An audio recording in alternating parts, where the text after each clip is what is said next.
اور لڑکی بتا کدھر چھپایا ہے اپنے بھائی کو؟ پولیس کانسٹیبل عورت نے اس سے دھکا دیا اور کمرے میں گھس گئی۔ وہ سیدھی صوفے پر جا گری۔ کوہنی صوفے سے لگی تو درد کی ایک تیز لہر اس کے رگ و جاں میں سرایت کر گئی تھی۔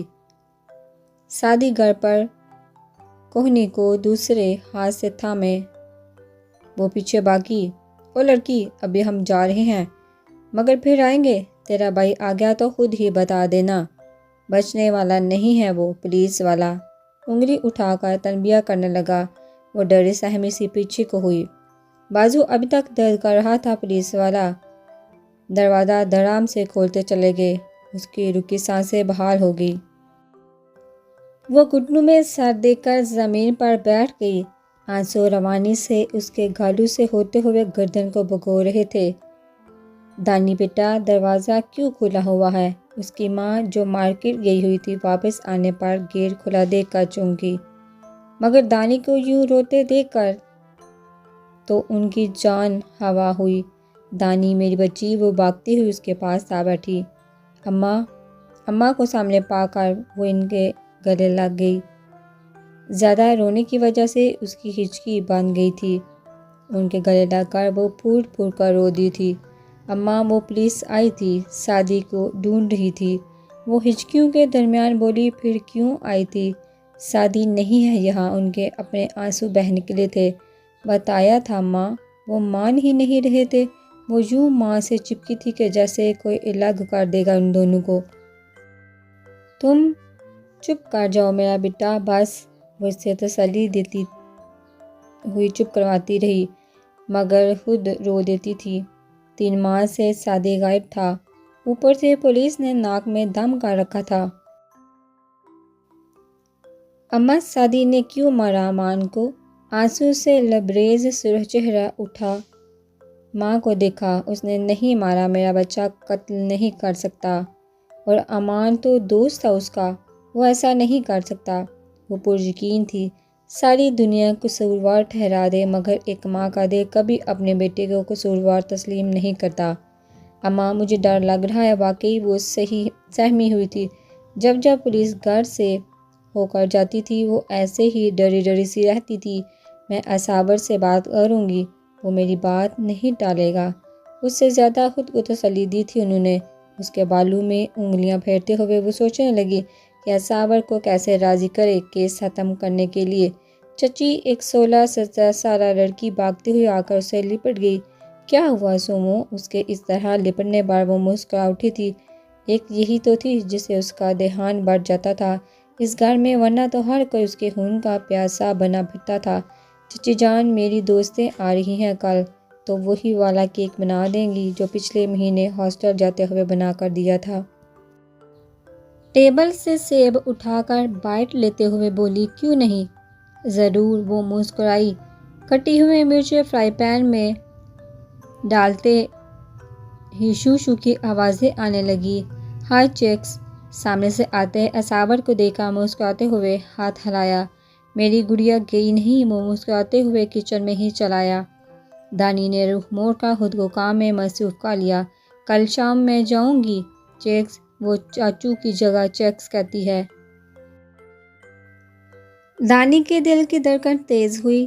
دانین، چائے لاؤ میرے لیے، وہ کچن سے چلا گیا۔ دانی کی تیز چلتی دھڑکنیں ٹھہری اور پھر معمول پر آئیں۔ اچھا، چچی آپا نے بلایا تھا نا؟ گئی نا تو کچا چبا جائیں گی، جانتی ہیں آپ ان کو۔ سومو سیڑھیاں پھلانگتے ہوئے چلی گئی۔ دانی نے جلدی سے چائے کا پانی چڑھایا۔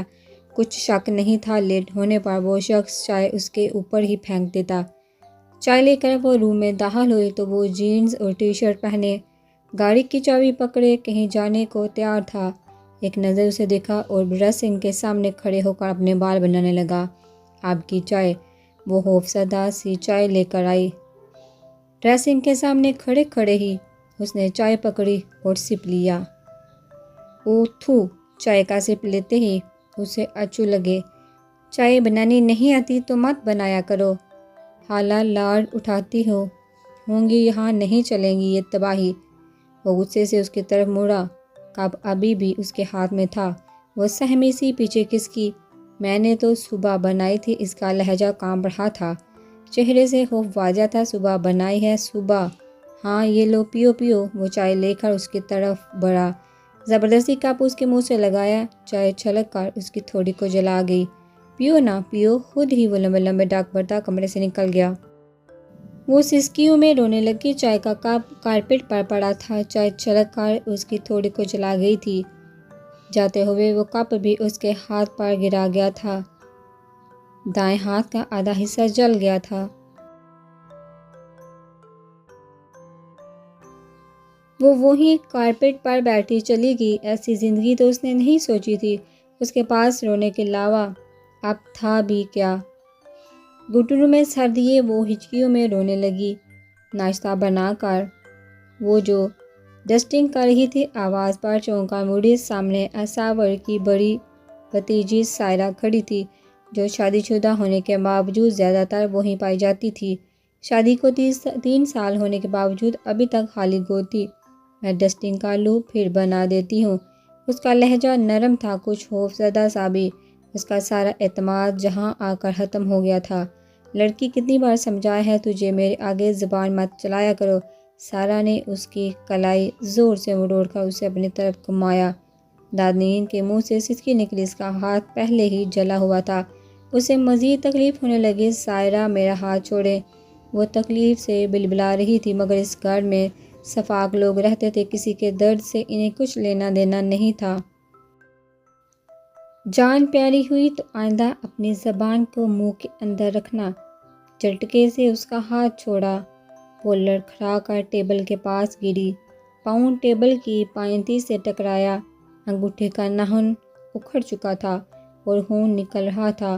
خون دیکھ کر وہ رو پڑی۔ نوٹنکی ختم ہو گئی ہو میڈم دانین، تو ناشتہ بنا دو۔ اس کے زخم کو نظر انداز کر کے وہ ڈائننگ ٹیبل پر بیٹھ گئی، درد کو برداشت کرتی، آنسو کو پیتی، پاؤں گھسیٹتی وہ کچن میں گھس گئی۔ اصاور کا وہ جملہ روز اس کے کانوں میں گونجتا تھا، ورنی میں آئی لڑکیوں کی یہی اوقات ہوتی ہے، اور اس کی تو کوئی اوقات رہی ہی نہیں تھی۔ اندر باہر سے وہ زخموں سے چور تھی، کچھ دکھتے تھے اور کچھ نہیں دکھتے تھے، اور یہ جو زخم دکھتے نہیں وہی دکھتے بہت ہیں۔ صبح سے کام کر کر کے وہ آدمی ہو گئی تھی، مگر وہاں کسی کو احساس تھا، کسی کو بھی اس کا احساس نہیں تھا۔ سب اپنا اپنا فرمائشی پروگرام لے کر چلے آتے تھے، جیسے وہ تھکتی نہ ہو، جیسے وہ انسان نہ ہو۔ وہ انکار کرتی تو دھمکیوں اور تشدد سے نوازا جاتا تھا۔ ابھی وہ اصاور کی بابی فرمائش پر رات کے لیے بریانی قورمہ، سائرہ کی فرمائش پر اچار گوشت اور زائرہ کا فرمائشی کیک بنا رہی تھی۔ اس کا موبائل رنگ کرنے لگا۔ اس کی ماں کا فون تھا۔ وہ مسکرائی تھی۔ سارے دن کے تکابر لوگوں کی باتیں بس ماں کا فون دیکھ کر ختم ہو گئی تھی۔ السلام علیکم مما، کال ریسیو کر کے کان سے لگاتی وہ وہیں ڈائننگ ٹیبل کی چیئر پر بیٹھ گئی۔ میں ٹھیک ہوں اماں جان، آپ تو جا کر بھول گئی مجھے، وہ پرشکوہ انداز میں بولی۔ ایک بیٹی اپنی ماں سے ہی تو شکوہ شکایت ہر بات کر لیتی ہے اور ماں سن لیتی ہے، ورنہ دنیا تو ہنستی ہے، تڑپاتی ہے، مارتی ہے۔ نہیں میرا بچہ، ایسی بات تو نہیں ہے۔ پہلوٹی کے بچے میں تو والدین کی جان ہوتی ہے۔ اپیا کیسی ہیں؟ وہ چٹکی مینا، وہ بہن اور بانجی کی خیریت دریافت کرنے لگی، جو ترکی میں رہتے تھے۔ اماں بھی اس کی شادی کے بعد وہیں چلی گئی تھی۔ وہ ٹھیک ہے، تم بتاؤ ٹھیک ہو؟ اصاور خیال رکھتا ہے تمہارا؟ جی اماں، بہت زیادہ۔ آنسو آنکھوں سے بہنے کو تیار تھے، مگر وہ پی گئی۔ انہیں بہت مشکل ہوتا ہے اس ہستی سے جھوٹ بولنا جو بن کہے سب جان جائے، اسے بھی مشکل ہوتا ہے اذیتیں سہ کر پھر بھی کہنا خوش ہوں میں۔ مجھے پتا تھا وہ میرا مان نہیں توڑے گا، بانجا ہے میرا، اتنا تو کر سکتا تھا۔ وہ ان کے لہجے میں اصاور کے لیے محبت ہی محبت تھی۔ جی اماں، واقعی مان توڑنے والوں میں سے نہیں ہے وہ۔ ایک تلخ مسکراہٹ نے ہونٹوں کو چھوا۔ وہ تو وعدوں سے بھی پھر جانے والا، خوابوں کو رون دینے والا انسان تھا، اس نے سوچا، مگر کہہ نہ پائی۔ وہ محبت بھی تو بہت کرتا ہے تجھ سے، بس روشندہ مزاج کی گرم ہے، مگر بابی ہے تیری، اس کی کسی بات کو دل پر نہ لینا۔ اصاور ہے نا تیری ڈال، بس اس کی محبت میں برداشت کر جانا سب کچھ۔ وہ اب ساری ماؤں کی طرح اسے نصیحتیں کرنے لگی تھی۔ اب وہ کیا بتاتی ان کو جس شخص کی خاطر وہ برداشت کرنے کی تلقین کر رہی تھی، وہ شخص تو بے رحم بنا بیٹھا ہے۔ آنسو کا گولا اس کے حلق میں پھنسا ہوا تھا۔ اچھا ماں کھانا بنا رہی تھی، جل نہ جائے کہیں۔ اس نے بات ختم کر کے فون بند کر دینا چاہا۔ مبادا اس کی ماں جان نہ جائے کہ کس کرب میں ہے وہ۔ تو کیوں بنا رہی ہے کھانا؟ ملازم کدھر ہے؟ اس کی ماں کا ماتھا ٹھٹکا۔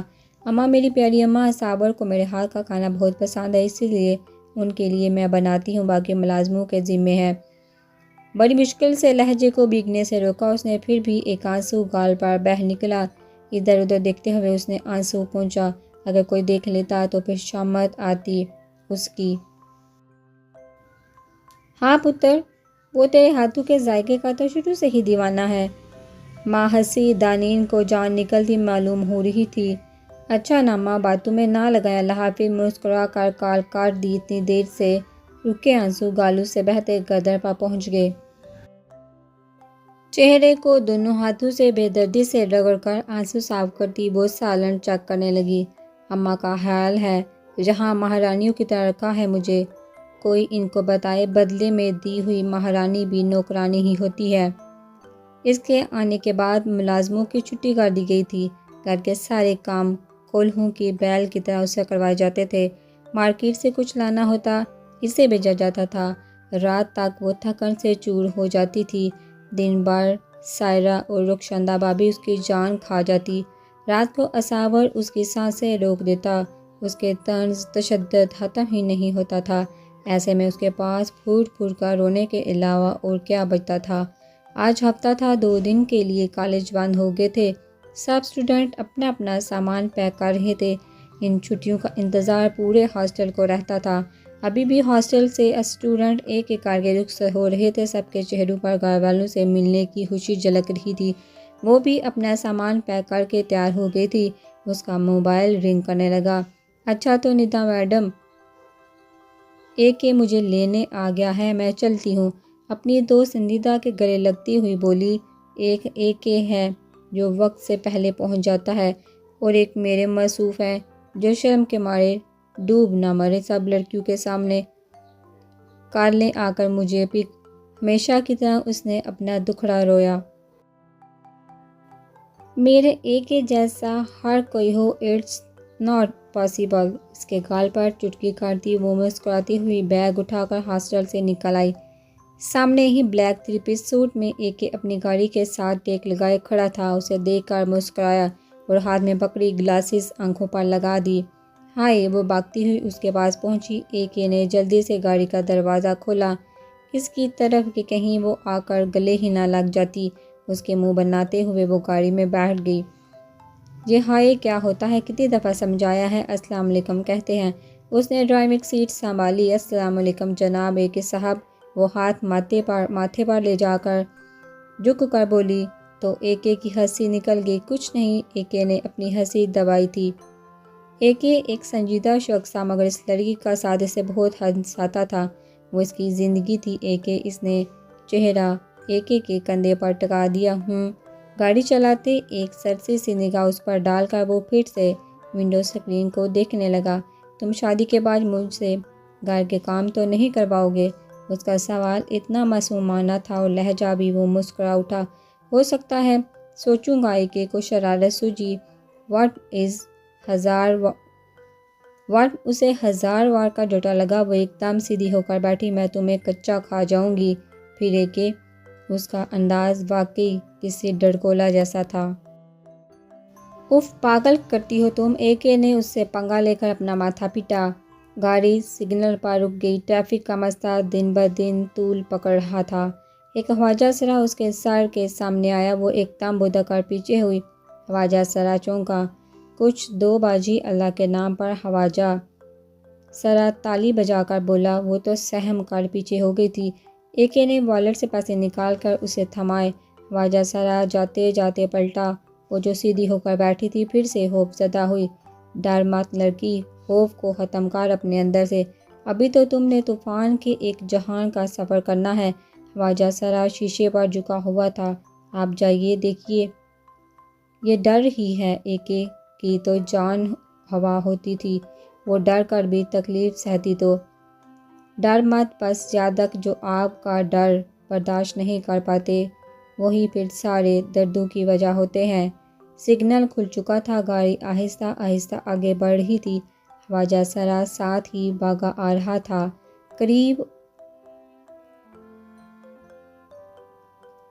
قریب اور دو کے سلمانی ٹوپی پہن کر آتے ہیں، خبر ہی نہیں ہونے دیتے۔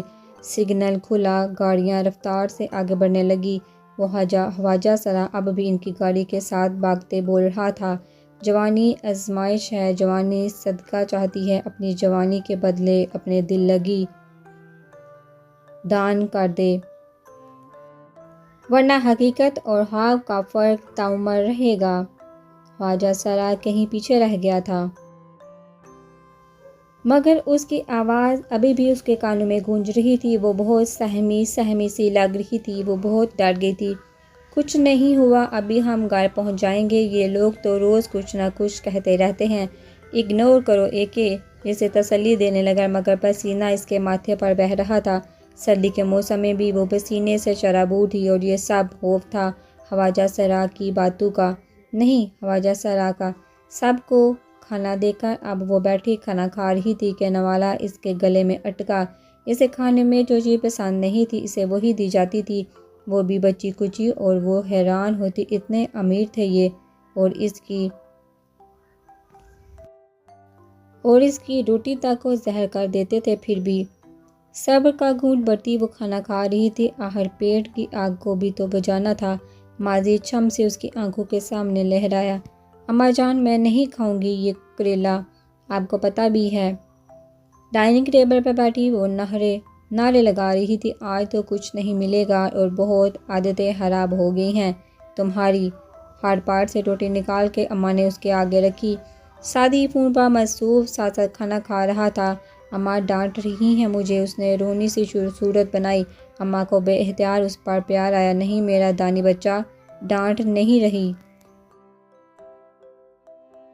لیکن بیٹا یہ بری بات ہے، تمام چیزیں اللہ کی بنائی ہوئی ہیں، ہم اس میں نقص نکالنے والے یا اللہ کی بناوٹ کو ناپسند کرنے والے کون ہوتے ہیں؟ اور سبزیاں سے تو انسان فٹ رہتا ہے، اماں نے پیار سے اسے سمجھایا۔ اتنے میں ڈور بیل بجی۔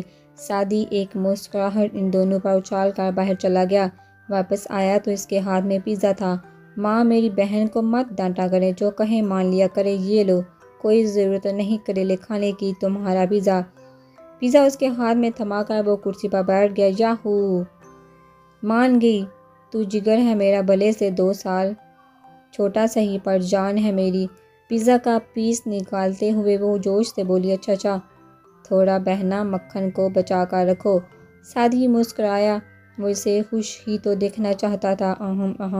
اسے کھانسی لگی تو اس کا تسلسل ٹوٹا، ماضی سے حال میں واپس آئی۔ کتنا حسین ماضی تھا اس کا گھر پرستان تھا، اور وہ پڑی تھی پرستان کی جو شہزادے کے انتظار میں دھوکا کھا گئی، اور اب وہی شہزادہ ظالم دیو کا روپ اختیار کر چکا تھا۔ برتن سمیٹی وہ اٹھی، بچے ہوئے برتن دھوئے، جلا ہوا ہاتھ درد کرنے لگا، مگر وہ برداشت کر گئی۔ کھڑکی سے جھانک کر اس نے چاند کو دیکھا۔ اس کی اور چاند کی دوستی بہت پرانی تھی، اپنے دکھ پر چاند بھی دکھی لگتا، اپنی خوشی پر خوش لگتا تھا، مگر آج اسے لگا چاند بھی ہنس رہا ہے اس پر، کیونکہ وہ چمک رہا تھا بہت غرور کے ساتھ۔ تم چمکو اور چمکتے رہو، تمہاری دوست تمہاری مکین تو غروب ہو گئی۔ اساور کاظمی کی حویلی میں اداسی اس کے چہرے پر پھیلی ہوئی تھی۔ کھڑکی بند کرتی وہ اپنے کمرے کی طرف بڑھ گئی، جہاں ظالم دیو ظلم کی تمام حدیں توڑے بیٹھا تھا۔ وہ بغیر آواز پیدا کیے کمرے میں داخل ہوئی۔ اسے لگا اساور سو گیا ہوگا، مگر وہ ادھر ادھر ٹہلتا فون پر کسی سے بات کر رہا تھا۔ ڈھونڈو، اسے ڈھونڈنا تمہارا کام ہے، معاوضہ ملے گا تمہیں۔ وہ غصے میں تھا۔ سعدی ڈانا کی سانسیں میں اپنے ہاتھوں سے چھینوں گا۔ سرسری سی نظر اس پر ڈالتے اساور نے کال منقطع کی۔ آخری الفاظ پر دانین کا دل کانپا، دھڑکن ساکت ہوئی۔ بے جان نظروں سے مڑ کر اس نے اساور کو دیکھا۔ وہ اسے نظر انداز کرتا بیڈ کی طرف بڑھا، تکیہ اٹھا کر کارپیٹ پر پھینکا۔ وہ حیرانی سے اس کی کارروائی دیکھ رہی تھی۔ یہی سو گی تم آئندہ؟ وسیلی مسکراہٹ کے ساتھ وہ بیڈ پر لیٹ گیا۔ اصابر سردی ہے بہت، میں کارپیٹ پر کیسے سوؤں گی؟ اس نے احتجاج کرنا چاہا مگر آواز التجا سی نکلی۔ آئی ڈونٹ کیئر مس دانش۔ جمشید علی اصابر نے کمبل اپنے اوپر اوڑھ لیا، وہ اب کچھ نہیں سننے والا تھا۔ دانش کو ساری رات یہی گزارنی تھی، ٹھٹھرتے ہوئے، سسکتے ہوئے۔ وہ تکیہ رکھ کر لیٹ گئی، جلے ہوئے ہاتھ کا درد، سردی کی شدت، خواب اور حقیقت کا فرق اس کی روح تک کو زخمی کر رہے تھے۔ اس نے ایک نظر سکون سے سوئے اصابر کو دیکھا۔ وہ اس شخص سے نفرت کرنا چاہتی تھی اور وہ نفرت کرے گی، یہ اس نے ٹھان لی تھی۔ بس یہ اذیت اور تکلیف کی جنگ اسے اپنے بھائی کے بے گناہ ثابت ہونے تک لڑنی تھی۔ اسے اپنے بھائی کی زندگی کو بچانے کے لیے اس جنگ میں مر جانا پڑتا، وہ مر جائے گی۔ ساری رات اس کی آنکھوں میں کٹی تھی، سردی کی شدت نے کپکپی طاری کر دی تھی اس پر۔ اس کا دل چاہا جا کر کمبل میں دبک جائے مگر وہ سوچ کر ہی رہ گئی۔